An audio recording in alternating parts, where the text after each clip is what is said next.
Hey, you're on. Hi, I'm Eileen Walsh and I'm a woodworker in the Bay Area, and I want to show you a Bubinga table I'm making. Actually, I'm making two of them for a commercial project in Berkeley, California.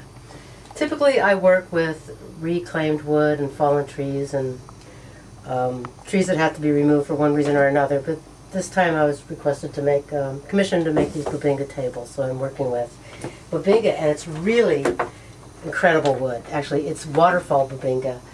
And I'm going to start with just showing you that this is how it looks unsanded. This is the top side over to the back side. But to keep the equilibrium, you have to do the top and the back side of tables when you're doing tables. So I'm going to start sanding it with 80 and work my way through to 320. So I'll be in the process of sanding this down, which will really make this figure pop.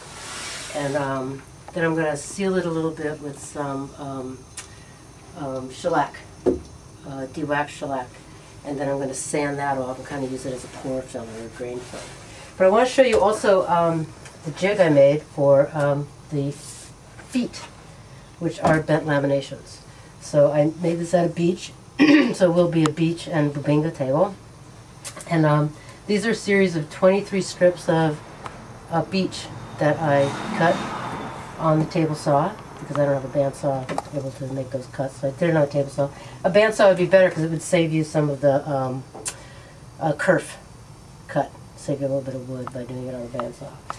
But I cut these thin strips, and then I made this form, or jig, and this is the waste material that you take out, but you take out basically the width of the radius that you want to make your legs. So I was going for 2.5 inches wide, so I took out a 2.5 inch swath in this jig and then clamped it together.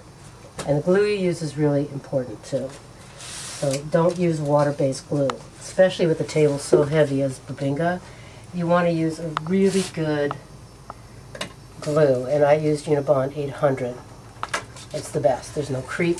There's it'll just last. Your leg creep is when over time your glue starts to be absorbed by the wood, and it can start to, the wood can start to move a little bit, and Unibond 800 is the best. So I'm going to start sanding with this fantastic Festool sander. If I had a Festool sheet sander, I'd be using that at this point. But this is an orbital, and I'm going to start with 80 grit. And then I'll show you what it looks like when I start to put on the pour filler, the shellac. Okay, thanks. Yeah, you're on. And always wear a mask, a good mask. In fact, I could even upgrade my mask to a better particulate filter, but anything's better than nothing. Okay.